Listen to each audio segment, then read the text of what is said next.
안녕하세요. 스칼렛의 마이너한 책장의 스칼렛이라고 합니다. 정말 오랜만에 여러분들 앞에 찾아뵙게 되었는데요. 요즘 또다시 코로나가 기승을 부리면서 여러분들의 몸과 마음이 많이 지쳐 계실 것 같은데요. 그래서 제가 여러분들께 힐링도 되고 재미도 될 수 있는 책을 가지고 여러분들께 찾아뵙게 되었습니다. 오늘 제가 소개를 해드린 작품은요.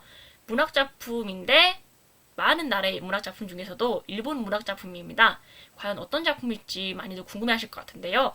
바로 이 작품입니다. 시바타 요시키 작가님의 오늘의 런치 바람의 베이컨 샌드위치입니다. 보시면은 다양한 식물들이 있고 한쪽에 접시가 있고 접시에 있고 음식처럼 제목이 써 있는 게 정말 독특한 디자인이죠. 정말 저도 이 디자인을 보고 반해가지고 산 것 같아요. 근데 단순히 제가 표지만 보고 샀다면은 이 책을 소개를 안 해드릴 것 같아요. 제가 이 책을 사게 된 경위가 고등학교 때 제가 자주 가던 서점을 갔는데 이 서점에서 신간 서적들을 쌓아놓고 판매를 하더라고요. 그래서 거기를 먼저 들러서 둘러보니까 이 책이 딱 띄더라고요. 정말 표지만 보면 다른 책들보다 눈에 띄게 생겼잖아요. 그래서 보고 뒤편에 보면은 내용을 요약해 놓은 게 있는데 그거를 보고 아 이거 재밌겠다 싶어가지고 샀는데 정말 재밌더라고요. 그래서 이 책을 여러분들께 한번 소개해드리고 싶다 했는데 이번 기회에 오늘 소개를 해드리게 되었습니다. 우선 시바타 요시키 작가님 같은 경우에는 뭐 무라카미 하루키 선생님이나 뭐 에쿠니 가오리 선생님처럼 막 우리나라의 유명한 일본 작가님은 아닌 것 같은데 저도 처음 뵙는 분이었었어요. 근데 일본에서는 잘 알려져 있는 분인 것 같아요. 정말 많은 작품들 쓰셨고 59년 도쿄에서 태어나셔가지고 그리고 여기 안에 보게 되면은 아오야마 가쿠인 대학교에서 문학부 중에서도 프랑스 문학과를 졸업하셨다라고 나와 있는데요. 그리고 95년에 리코 여신의 영혼이라는 작품으로 이제 리코 시리즈의 첫 문을 여신 것 같아요. 이 작품으로 제15회 요코미조 세이지 대상을 받으시면서 데뷔를 하시고 뭐 미스터리, SF, 호러, 서스펜스 다양한 장르를 쓰시면서 계속해서 작가 생활을 하시는 것 같아요. 근데 이런 다양한 장르를 쓴다는 게 쉽진 않은데 이런 다양한 장르를 쓰신다는 게 아마도 상상력도 뛰어나시고 다양한 분야에 관심도 많으신 것 같아요. 근데 이게 시리즈물을 주로 많이 쓰신 것 같아요. 리코 시리즈도 있고 그리고 하나사키 시니치로 시리즈도 있고요. 근데 여기 보면은 거의 대부분 사람 이름이 많이 써있는 시리즈를 많이 하셨네요. 그리고 여기 번역을 해주신 권남희 선생님에 대해서도 설명을 드리자면요. 일단 이분은 일본 문학을 전문으로 번역하시는 분이시고요. 그리고 번역하신 책으로는 유명한 게 달팽이 식당하고 카모메 식당이 제일 유명하겠네요. 그러니까 이분이 또 직접 쓰신 책으로는 번역에 살고 죽고라는 재밌는 제목의 책이 있고요. 그리고 길치모녀 도쿄 헤매기라는 작품이 있으니까 이것도 한번 보시면 좋을 것 같아요. 저도 한번 읽고 나중에 기회가 된다면 소개해드리도록 하겠습니다. 우선 이 책을 제가 먼저 소개를 해드리자면요. 일단은 이 책이 먼저 표지라던가 이런 작가님이 유명하지 않다는 것뿐만 아니더라도 목차를 나눠놓은 것도 굉장히 흥미로웠어요. 목차가 보면은 뭐 1장, 2장 나눠놓은 게 있는데 이 책 같은 경우에는 계절별로 나눠놨더라고요. 봄, 여름, 가을, 겨울하고 다시 봄 이렇게 5가지의 챕터별로 나눠놨더라고요. 그래서 이게 굉장히 재밌었고요. 우선 이 내용을 먼저 제가 요약을 해드리도록 할게요. 먼저 내용을 보시게 되면은 여자 주인공이 도쿄에서 원래는 출판업계에서 잘 나가는 커리어우먼 생활을 하다가 결혼을 하고 이 일을 그만두면서 가정주부로서 삶을 살다가 어느 순간에 남편한테도 지치고 이 가정주부로서의 삶에도 지치게 된 거예요. 그래서 과연 내가 결혼을 하고 나서 나만의 시간이 있었나? 그런 생각을 하면서 권태에 빠진 것 같아요.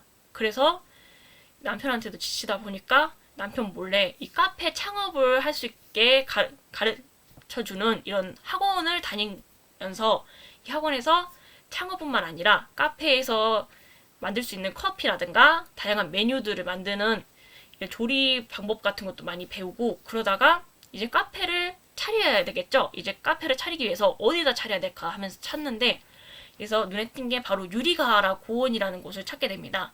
이 유리가하라 고원이 이 일본 버블 경제 시절에 말 그대로 진짜 백합이 정말 아름다운 고원이라고 하더라고요. 그 유리가하라에서 유리가 일본어로 백합이란 뜻이라고 하더라고요. 그래서 이 유리가하라 고원이 정말 백합이 아름답다 보니까 관광객들이 많이 몰리면서 카페, 식당에 이런 숙박업소들이 승승장구를 하면서 이제 주변에 있는 다른 지역들보다 크게 성장을 한 거예요. 그러다가 이 버블 경제가 꺼지면서 많은 사람들이 빠져버린 거죠. 젊은 사람들도 이제 더 이상 이곳에 있어도 우리가 할 수 있는 게 없으니까 그냥 도시로 가버리자 하고 나가버린 거죠. 그래서 이제 어르신들만 남고, 이것도 그동안 버블 경제 시절에 만들어놨던 카페나 이런 건물들이 거의 폐가처럼 남아버린 거죠. 그래서 지금은 이 건물들이 쓸모가 없게 돼버리니까, 그래서 이거를 보고 여자 주인공이 그러면은 이 건물의 일부분을 내가 사서 개조를 하고 카페로 하면 좋지 않을까 싶어서 그렇게 바로 실행을 옮깁니다. 근데 일단은 이 시골에 가게 되면은 가장 힘든 부분이, 그 시골에서 오랫동안 사신 분들의 텃세가 가장 힘들잖아요. 이 텃세가 견디기 힘들 텐데 내가 과연 이 텃세를 이길 수 있을까 하는 그 걱정을 했는데, 내가 진심으로 이 카페를 하면서 이 유리가라 고원에서 살아남고 싶다라는 이런 진심을 담으면은 여기 사시는 분들도 내 진심 알아주지 않을까라는 마음으로 카페를 열심히 하게 됩니다. 그러다 보니 여기서 오랫동안 사신 분들이, 아, 이 사람이 재미로 여기에서 사는 게 아니라 진짜로 열심히 사는구나, 그거 진심을 알아주면서 여기에서 유리가라 고원에서 목장을 하시는 사모님하고, 이것도 큰 농사를 지으시는 사모님하고 이렇게 친해지게 된 거예요. 친해지면서 이 고원에서 사는 사람들이 어떤 거를 좋아하고 또 이런 점은 좀 주의해야 되고 이런 걸 알려주게 되는 거예요. 그러면서 카페 일을 하는데, 그러다가 이 고원에서 장안에 화제가 된 사건이 바로 한 기업에서 이 고원에 골프장을 만들겠다고 나선 게 가장 큰 화제가 된 거예요. 근데 이게 문제가 되는 게 뭐였냐면은, 골프장을 하게 되면은 골프장에 잔디가 필요한데 이 잔디가 워낙에 땅이 넓고 그러다 보니까 이 잔디를 사람 손으로 뽑거나 기계로 이게 다 자를 수가 없으니까 약품을 쓸 수밖에 없잖아요. 근데 고원에서 농사를 지으시는 분들은 유기농, 무농약으로 농사를 지으시는 분들이다 보니까 이 약품이 골프장에서만 있는 게 아니라 우리가 농사를 짓는 논밭으로 놓을 거 아니냐, 그러니까 이게 문제가 되지 않겠냐 하면서 기업하고 사시는 분들 간에 이게 불화가 맺어진 거예요. 그래서 이게 장안의 화두였는데, 그러다가 여자 주인공의 카페에 그 골프장에서 일을 하시는 분이 오게 된 거예요. 오시게 되면서 하시는 말씀이, 메뉴가 뭐가 있냐고 물어보게 되잖아요. 우리가 처음에 가면은 여기 메뉴가 어떻게 돼요? 여기는 어떤 음료가 있을까요? 어떤 게 맛있어요? 이게 물어보게 되는데, 오시자마자 하신 말씀이 여기 TV가 있냐고 물어보신 거예요. 그래서 그거를 듣고 그때 마침 농장에 사모님이 오셔가지고 마음에 안 든다는 듯이 좀 투명스럽게 막 얘기를 하시는 거예요. 근데 그분도 원래는 이 카페에 오려는 게 아니고 단골로 자주 가시던 국수집 문을 닫아 어쩔 수 없이 오신 걸 하시더라고요. 그래서 그래도 손님으로 오셨으니까 이분은 손님이니 극진히 대접해야 되지 않겠냐라는 마음으로 여자 주인공은 그분께 극진히 대접을 하게 되는데, 이분이 TV를 원하신다면은 TV를 보여드려야 되지 않을까 싶어서 자기가 가지고 있는 핸드폰으로 TV를 볼 수 있게 해드립니다. 근데 이분이 되게 특이한 게, 흔히들 아시다시피 그분의 연세가 60세가 넘으신 분인데, 그런 분들 같은 경우에는 뉴스나 뭐 이런 정치 이야기가 나오는 시사 프로그램이나 뭐 이런 스포츠 프로그램을 좋아하실 텐데 의외로 웬 드라마를 보시는 거예요. 드라마를 보시고 또 음식에도 굉장히 조예가 깊으신 거예요. 그때 마침 나온 점심 메뉴가 베이컨 샌드위치였던 거예요. 베이컨 샌드위치에 베이컨을 좀 이렇게 해주시고 채소는 이렇게 해주시고 이렇게 얘기를 해주는 거예요. 그래서 그거 보고 여자 주인공이, 아, 이분은 보통 분이 아니시구나 라는 생각을 딱 하게 된 거예요. 그러면서 이분과의 만남으로 인해서 다양한 사람들과 이야기를 나누고 인연을 맺고 또 불화도 생기고, 그런 이야기들을 이 책에서는 풀어나가게 됩니다. 그리고 계절별로 이 고원의 경치라든가 그 고원에서 나오는 농산물들로 어떤 메뉴를 만드는지도 세세하게 표현해주는 것도 굉장히 좋았던 것 같아요. 그래서 이 작품 보시면은 정말 왠지 이런 고원에 가가지고 나도 카페 하나 차리고 싶다라는 마음이 드실 것 같아요. 실제로 우리나라는 이런 작품들이 많잖아요. 문학작품 말고도 예능 프로그램도 뭐 나피디님의 뭐 삼시세끼라든가 이런 작품들도 있고요.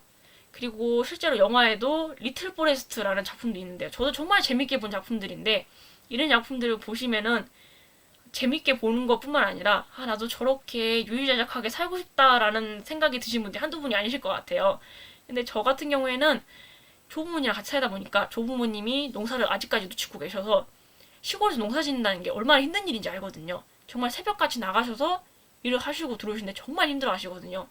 그리고 또 이 농사일이라는 게 내가 한 만큼 내가 부지런히 하지 않으면은 그만큼 수확이 안 되기 때문에 그러니까 이게 허투루 할 수 없는 일인 거예요. 그리고 또 도시에서 하는 일들은 내가 아니어도 누가 해줄 일이 있잖아요. 뭐 이런 경제적인 일 같은 게 은행에 가서 은행에서 일하시는 분들이 도와주시고 그리고 또 내가 필요한 물건이 있으면 마트나 이런 곳에서 살 수 있는데 시골에서는 그런 시설들이 부족하잖아요. 그렇기 때문에 시골 산다는 게 만만치는 않은 것 같아요. 그렇지만 이런 작품들이 계속 나오는 거는 이 도시 생활에서 너무 바쁘게 살고 여러모로 지쳐있는 사람들에게 조금씩 쉬어가는 것도 좋지 않을까. 그러니까 쉬어가는 것도 나쁘진 않다라는 걸 보여주는 것 같아요. 그래서 이 작품도 여러분들께 빨리 가는 게 좋은 건 아니고 천천히 가는 게 나쁜 건 아니야. 그러니까 천천히 가는 것도 가면서 주변 경치도 보고 옆에 사람들은 뭘 하는지 한 번씩 돌아보면 좋지 않을까? 라는 걸 얘기해 주는 것 같아요. 우선 제가 문학작품을 많이 보는데 그중에 제가 가장 좋아하는 나라의 문학작품이 일본 문학작품이에요.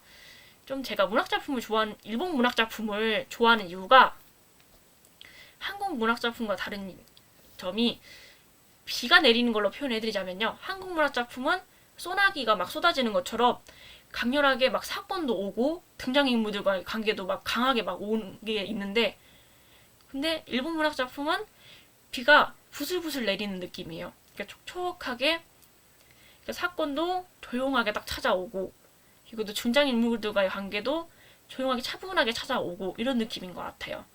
그런 느낌이 아무래도 나라 간의 문화 간의 차이 때문에 이 문학작품에서도 그게 드러나는 것 같아요. 어느 나라의 문학작품이 더 좋냐라고 할 수는 없고요. 저는 제 취향에는 일본 문학작품이 더 맞는 것 같아요. 한국 문학작품 같은 경우에는 고전 문학작품을 저는 더 좋아하는 것 같고요. 일단 일본 문학작품을 위주로 말씀드리면 저의 첫 일본 문학작품은 에쿠니 가오리 선생님의 그 냉정과 열정 사이였던 것 같아요. 그 작품을 처음 보고 일본 문학에 푹 빠져서 일본 문학이 나한테 좀 더 맞구나 하면서 더 찾아봤던 것 같아요. 그러면서 에쿠니 가오리 선생님의 작품도 찾아보고 유명 작가님들 뿐만 아니라 이렇게 시바타 요시키 선생님 같이 잘 알려져 있지 않은 분들의 작품도 읽게 된 것 같아요. 그러니까 여러분들도 이렇게 많은 사람들이 알고 있는 책들도 읽으면은 좋죠. 좋은데 이렇게 남들도 모르는 책들을 읽으면서 그래서 남들이 나 요새 일본 문학에 빠졌는데 혹시 추천해줄 책 있어? 그러면은 나 요새 이 사람 책에 빠졌는데 한번 읽어볼래? 하고 추천해주면은 좋지 않을까요? 여러분들도 솔직히 사람이라는 게 내가 알고 있는 걸 다른 사람한테 알려주고 싶은 욕구가 있잖아요. 나 이거 아는데 좀 알려주고 싶다. 나도 좀 아는 체 좀 하고 싶다. 그런 게 있잖아요. 그러니까 여러분들도 이번 기회에 이런 책들 읽으시면서 좀 마음도 차분히 가라앉히시고 새로운 것도 알아가시면서 다른 사람들한테 조금씩 아는 체 하시면 좋지 않을까 싶어요. 그리고 이 작품을 보면서 정말 이 코로나 때문에 많이 우리가 잃어버린 것들을 잠시나마 찾을 수 있었던 것 같아요. 봄에는 정말 예쁜 꽃들이 피는 풍경을 이 작품에서 볼 수 있었고 여름에는 또 여름 나름대로 이 무더위 속에서도 무더위를 벗어날 수 있게 해주는 것들이 있었고 또 가을에는 이 단풍처럼 울긋불긋한 이 모습을 볼 수 있는 것도 있었고 이제 곧 찾아올 겨울에는 이 눈 속에서 뭔가 눈싸움도 하고 썰매도 타고 이런 걸 해야 되는데 그런 걸 할 수 없으니까 이런 작품들을 보시면서 이 코로나만 아니면 이런 거 할 수 있는데 코로나 오기 전에 이런 거 했었는데 이런 거 생각하시면서 빨리 코로나에서 벗어날 수 있게 해야겠다 하면서 코로나가 더 번지지 않게 여러분들도 밖에 나가고 싶으시더라도 좀 더 참으시고 하시면 좋을 것 같습니다. 오늘 제가 소개해드린 이 작품 어떠실지 모르겠어요. 근데 오늘 이 작품은 정말 차분하게 여러분들이 보시면 좋을 것 같아요. 따뜻한 이불 덮으시고 좋아하시는 커피나 차 한 잔 딱 타놓으시고 조금씩 마시면서 조금씩 읽으시면 좋을 것 같아요. 일단 제가 또 한 말씀 드리자면은 요새 책 읽기를 힘들어하시는 분들이 많으신 이유가 책 읽기를 숙제처럼 여기시는 분들이 많으신 것 같아요. 그러니까 책을 읽어야 된다라는 이런 강박관념이 생기다 보니까 책을 읽어야 돼. 많이 읽어야 돼. 어떻게든 남들보다 더 많이 알아야 돼. 이런 게 생기다 보니까 책 읽기를 더 싫어하는 사람들이 많이 생기는 것 같아요. 그러니까 남들보다 야기보다 나만의 기준을 세우시면 좋을 것 같아요. 그러니까 만약에 제가 오늘 소개해드린 이 책을 갖고 오셔 읽으신다 하시면은 나는 이 책에서 한 장을 읽을 거야. 그러니까 한 문단을 읽을 거야. 라고 기준을 세우시고 읽으시면 또 좋을 것 같고요.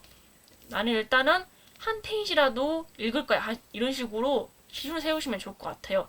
그러니까 책은 여러분 항상 기다려주고 있어요. 여러분들이 시간이 없고 그렇기 때문에 시간이 없으시겠지만 책은 항상 시간이 비어 있어요. 그러니까 여러분들을 항상 기다리고 있으니까 언제 어디서나 책은 여러분들을 기다리고 여러분들을 바라보고 있으니까 여러분들이 원하시는 시간에 책을 펼쳐서 읽어주시면 좋을 것 같아요. 특히 이렇게 힐링이 되는 작품들을 읽으시면서 마음을 비우시는 것도 좋을 것 같아요. 그리고 오늘 제가 소개해드린 이 책 읽으시면서 여러분들 차분하게 마음도 가라앉히시고 이 코로나 물리칠 수 있는 힘을 다시 한번 얻으셨으면 좋겠습니다. 오늘 소개해드린 책 마음에 드셨는지 어떨지 모르겠어요. 다음에 또 제가 재밌는 책으로 찾아뵙도록 하겠습니다. 오늘 또 여러분들 마음속에 있는 책장에 새로운 책이 한 권 더 꽂아질 수 있었으면 좋겠습니다. 오늘의 리뷰를 여기서 마치도록 하겠습니다. 다음번에 또 찾아뵙도록 할게요. 감사합니다.